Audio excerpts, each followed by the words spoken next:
Sejam todos muito bem-vindos ao Tua Cura, programa que vai ao ar pelo Crown TV no YouTube, às sextas-feiras, às 19h30. Eu sou a Camila Fernandes, sou terapeuta, trabalho com a naturopatia holística e sou a apresentadora desse conteúdo. Então, muito obrigada a você que está aqui hoje, dividindo o seu tempo para escutar um pouquinho mais sobre autoconhecimento. Seja muito bem-vindo. Então, no programa de hoje, eu quero falar um pouquinho sobre as nossas emoções, as nossas dores, os nossos sentimentos que a gente tende, durante o nosso dia a dia, a colocar numa gavetinha e fechar eles lá dentro e guardar eles lá no fundinho, para que a gente possa, todo dia acordar pela manhã, ter a nossa rotina, seja com a família, com o trabalho, com os amigos. Tá tudo bem a gente fazer isso, mesmo porque, no meu ver, é muito difícil a gente conseguir se movimentar com dor, com tristeza. Lembra, quando a gente está doente, a gente tende a ficar quietinho, a gente tende a ficar fragilizado. Só que a vida não para, A gente precisa trabalhar ou dar uma satisfação. Os nossos filhos nos cobram atenção, os nossos pais, enfim. Então, assim, tá tudo bem, você levar esses conteúdos de uma maneira mais escondidinha. Mas o meu questionamento hoje é: quando você abre essa gavetinha, em que momento você se sente seguro para dar uma olhadinha para aquele conteúdo e para mexer nisso?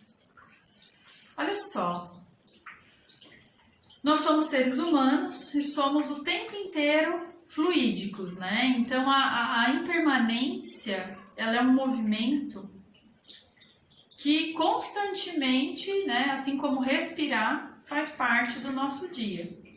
Seja dentro de ações que a gente tem o controle, se programa, ou de fatores externos que acontecem e nos tiram de dentro desse nosso ritmo programado e harmonioso que a gente, de alguma forma, aí está cumprindo. Eu estou trazendo isso porque o nome do programa é Tua Cura. Eu acho que eu já falei um pouquinho sobre isso, em ter escolhido esse nome, porque tua, ele te dá a responsabilidade de fazer o movimento, é teu o movimento, E eu acredito que a cura, principalmente desse campo energético, esse campo emocional, da nossa psique, ela realmente é feita por nós. Óbvio que através de várias ferramentas, Por exemplo, um exemplo físico. Quando você está doente, fisicamente mesmo, com dor, ou tem algum problema de pele, ou seu estômago não está muito bem, você tende a procurar um médico, seguir um tratamento através de um medicamento que você adquire, toma e beleza. Quem dera se isso funcionasse também para as nossas emoções. Então, assim, quando eu falo, dessa consciência, dessa responsabilidade de ser sua cura, é porque, gente, o movimento ele é seu. Eu posso pagar um terapeuta, um psicólogo, ir num ambiente terapêutico, às vezes não só pela fala, mas por um movimento corporal, uma massagem, ter uma liberação de conteúdo ou uma nutrição. As terapias corporais, elas vêm nesse sentido, de dar consciência através do toque, da sensação. E ok, Mas olha só, a vontade de ir até um terapeuta para olhar, para te ajudar a olhar para as suas emoções, ela é um movimento que ele é seu. Então, Tua Cura, ele tem esse nome para que toda vez que você leia ou que você escute isso através da minha fala, é que você realmente capte a essência disso, né? É teu, é tua cura, é o seu movimento. E é impossível a gente falar de cura se a gente não sabe quais são as nossas dores.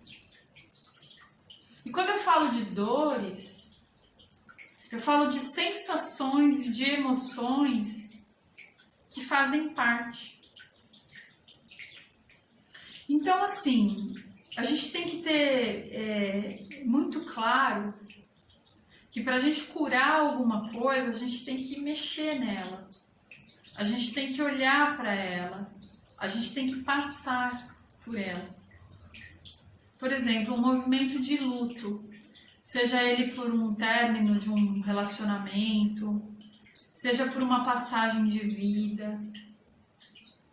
Ela é uma emoção que ela se faz presente e as pessoas que conseguem chorar, que conseguem se conectar a isso, elas fazem isso por um tempo. E cada pessoa tem a sua dor de luto, né? Como eu já falei, independente do motivo que leva a essa sensação de luto, elas têm um tempo. Tem pessoas que fazem isso em dias, tem pessoas que já levam anos e tem pessoas que levam isso a vida inteira. Mas justamente por quê? Porque elas não fazem contato com esses aspectos de dor dentro delas. Porque durante muito tempo foi um tabu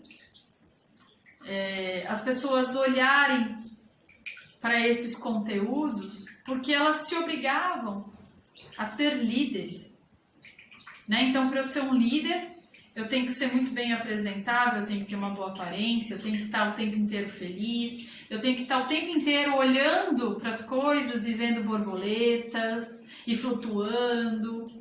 Então, durante muito tempo, foi imposto nesse padrão social que uma pessoa líder, bem-sucedida, ela não podia ter contato com esses aspectos. E em algum momento de vida a gente compra esse padrão, a gente assume isso, e aí a gente passa a ser uma cobrança nossa interna, de que a gente não pode ser triste, que a gente não pode ser infeliz. Então, a primeira coisa que precisa acontecer é essa aceitação, esse movimento de querer lidar com essas emoções, de querer olhar para essas dores. Então, a primeira coisa é ter consciência de que isso faz parte, de que isso é parte de você e não deve ser negligenciada, entende? Ok, mas Camila, o que vai adiantar, né? Eu ficar olhando para uma dor, para uma tristeza, porque você vai dar vazão a esses sentimentos. E quando você dá vazão, vai chegar num momento que essa liberação ela acaba. E existem momentos onde isso não é fácil fazer. E aí a gente faz um pouquinho, mas dói demais e a gente recua. E aí a gente passa anos fingindo que isso não tá lá, que isso não tá acontecendo, que isso não é meu.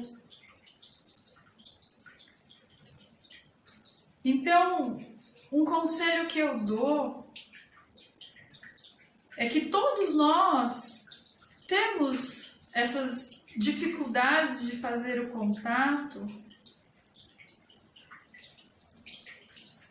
em algum nível e que tá tudo bem. Só que chega um determinado momento em que a sua razão, a sua mente, o seu padrão, ele não vai mais conseguir conter. E isso vai começar a se manifestar de uma maneira muito mais física.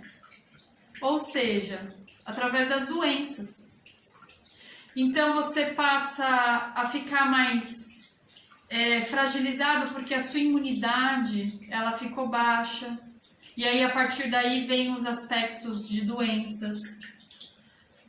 E quando é que você começa a perceber isso?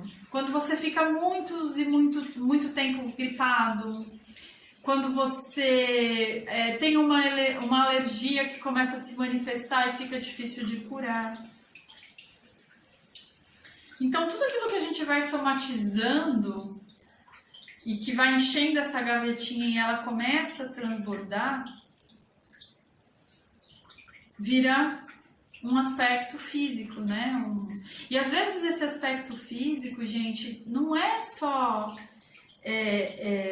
através das doenças, mas através de um comportamento onde você passa a se movimentar de uma maneira muito agressiva, muito irritada, muito dura. E não só com as pessoas que estão à sua volta, mas com você também. E aí a sua vida passa a ser uma cobrança o tempo inteiro.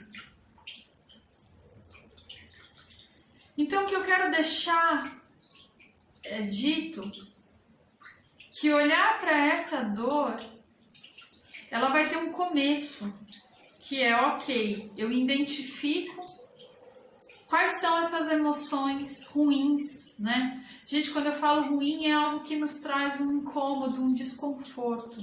Não é de ser bom ou mal, né? Eu já falei um pouquinho dessa crença aqui nos programas anteriores, mas é de falar de coisa que incomoda mesmo, entende?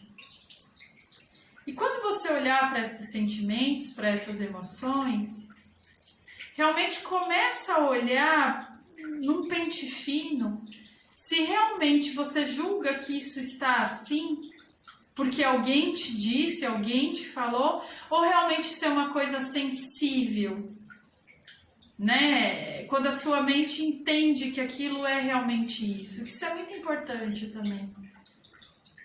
Às vezes você gosta tanto do azul, aí vem seu vizinho e fala que o vermelho é bonito, e aí você começa...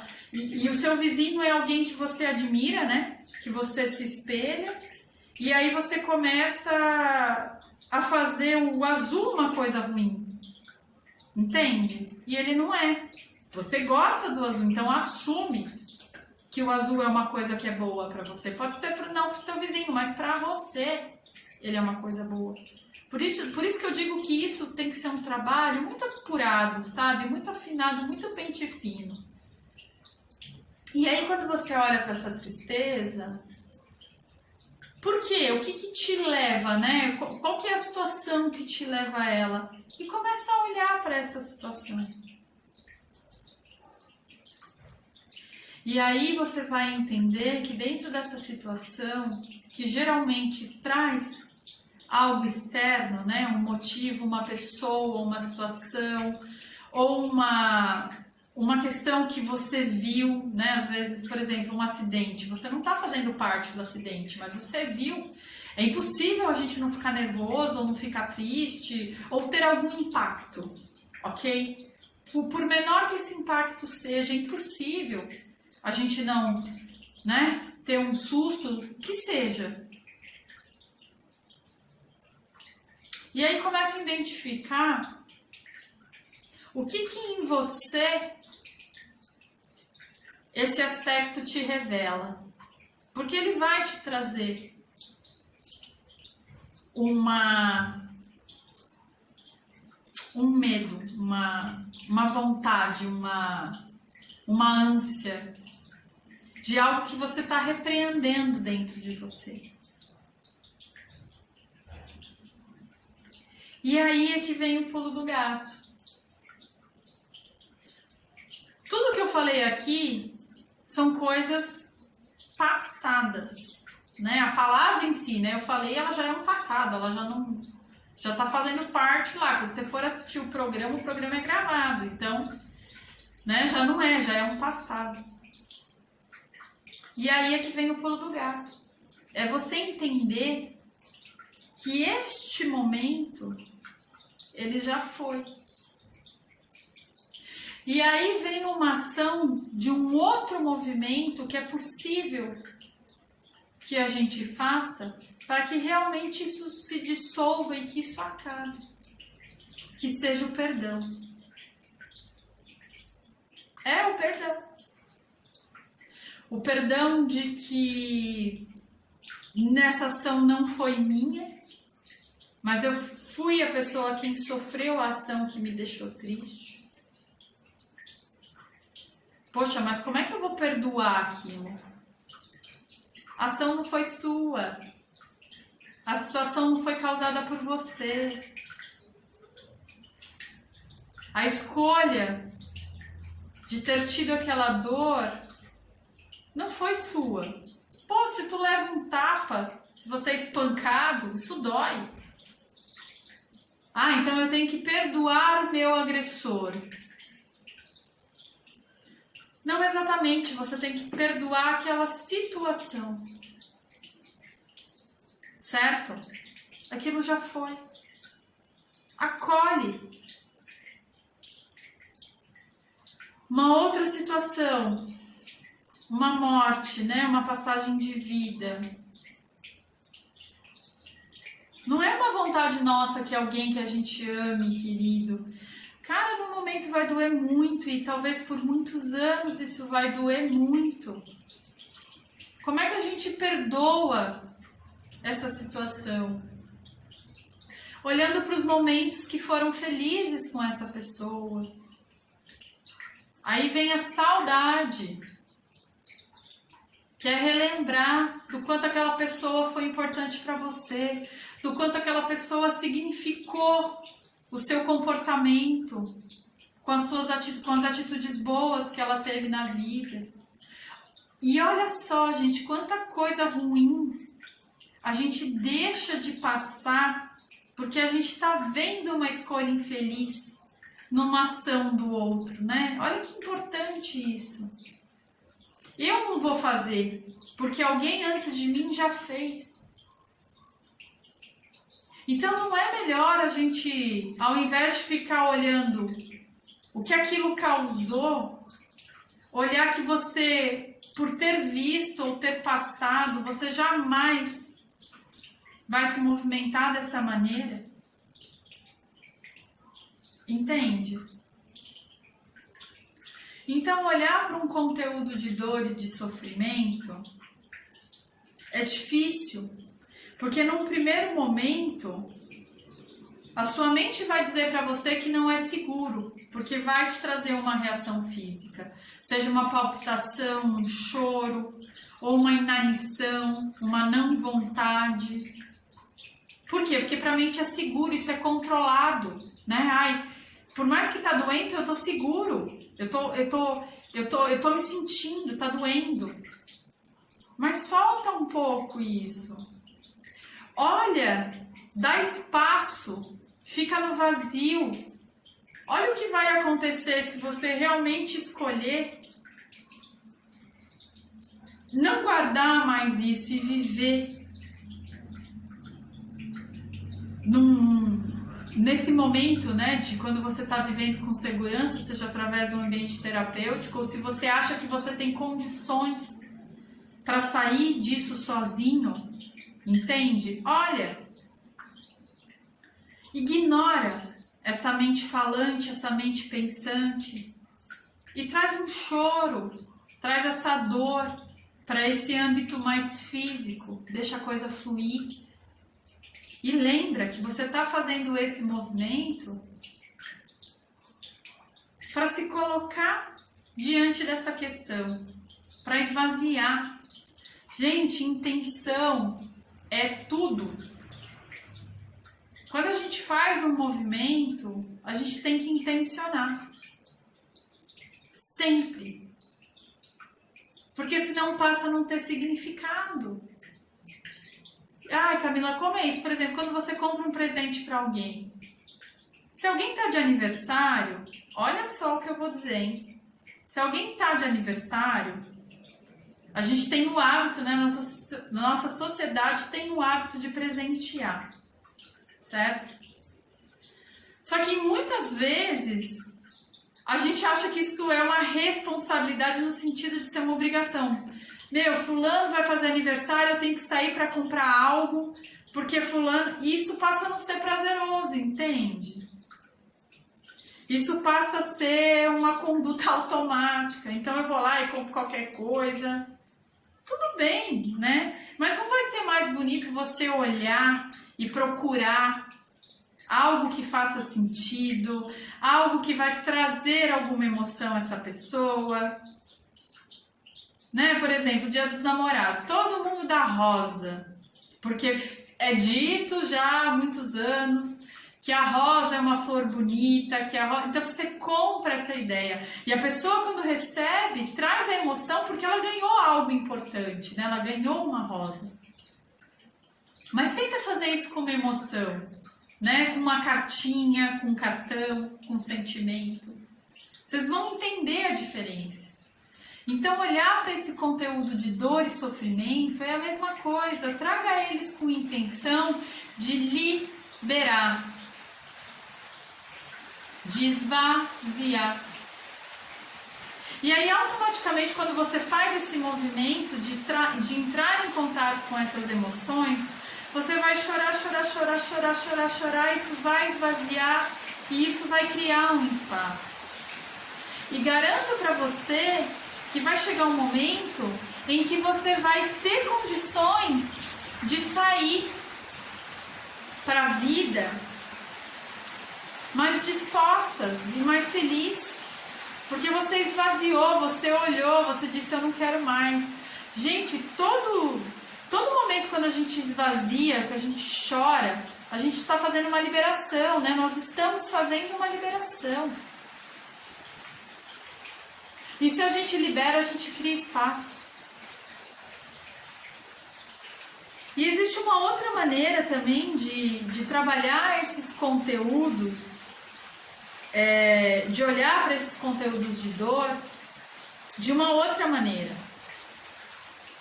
E talvez essa seja a maneira,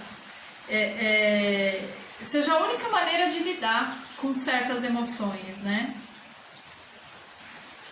Que é ok, isso aconteceu comigo, eu passei por isso, mas hoje eu escolho seguir com outras intenções. A culpa não foi minha de passar por isso. Então eu vou continuar seguindo a minha vida, mas eu vou escolher fazer isso por um caminho mais bonito. Como é esse caminho mais bonito? Eu não sei, você é que vai escolher. Se esse caminho, se deixar um caminho mais bonito, é escolher comer diferente para que você emagreça e você se sinta mais leve. É escolher ter coragem de se dedicar a um chamado de alma. Seja ele uma coisa que você nunca julgou ser possível. Que pode ser uma coisa assim, tipo bem cantar. Eu adoro cantar. Ah, mas eu não faço isso porque eu não sei. Faça, cante. Isso é escolher um caminho mais bonito. Eu não estou pedindo para você comprar uma caixa de som e comprar um microfone e sair fazendo isso aí e perturbando todos os seus vizinhos. Eu estou falando para você começar aqui, ó. Cante aqui dentro. Se desafie. Você não sabe desenhar, mas acha lindo quem desenha? Isso pode ser um chamado de alma. Pegue um papel, pegue uma caneta, canetinhas, lápis de cera e vá desenhar. Porque quando você dá vazão a algo que seja, que você goste, porque a gente não faz isso porque a gente não tem tempo, né? Então eu não tenho tempo a me dedicar a algo que é desafiador, né? Que eu não sei se vai dar certo, porque eu já me julgo por ser bom nisso. Óbvio que você não é, você não faz. Então, pega ali, gente, 15 minutinhos. Nem que você tenha que acordar 15 minutinhos mais cedo. Ou que você tenha que abrir mão de 15 minutos na televisão. Mas se dedique, gente, vocês vão ver grandes mudanças no dia a dia de vocês, no seu aspecto físico e social. Entendam? Façam isso. Se dediquem. Porque senão, gente, a gente vai seguir pela vida levantando esses conteúdos de dor como verdadeiras armaduras. E a gente vai começar a seguir pela vida de uma maneira muito rígida. E quando a gente fraquejar em algo, que a gente é um expert ou a gente é perfeito, a gente vai se culpar. E aí nós vamos começar a gerar esse conteúdo de dor por não nos perdoarmos. Porque imagina que eu fiz isso. E aí, gente, eu vou falar para vocês que as armaduras, elas blindam não só as coisas ruins e os conteúdos de dor, mas elas blindam as ações boas também. Então pensem nisso, pensem o quanto vocês conseguem olhar para esses conteúdos escuros e se dediquem um pouquinho a parar, a dar uma respirada, a colocar uma música que te traga uma sensação de segurança ou de conforto. E vão olhar para o que não está tão bonito, para que vocês não herdam tantas armaduras. A dica que eu quero deixar hoje para vocês é a leitura de um livro que chama O Cavaleiro Preso na Armadura. O autor é Robert Fisher e ele é um livro que vai falar um pouquinho dessa questão, principalmente para essas pessoas que, por não olharem para esses conteúdos de dor, elas acabam criando verdadeiras armaduras. E mostra também um pouco do que elas deixam de ver e visualizar nas coisas prazerosas e belas do dia a dia. Tá bom? Então, muito obrigada por quem esteve aqui comigo hoje. Obrigada a você que vai assistir esse vídeo futuramente. E que o nosso final de semana seja abençoado. E que cada vez mais a gente faça mais e mais perguntas para nós mesmos e consigamos achar as respostas através do movimento. Um beijo grande, fiquem com Deus. Obrigada.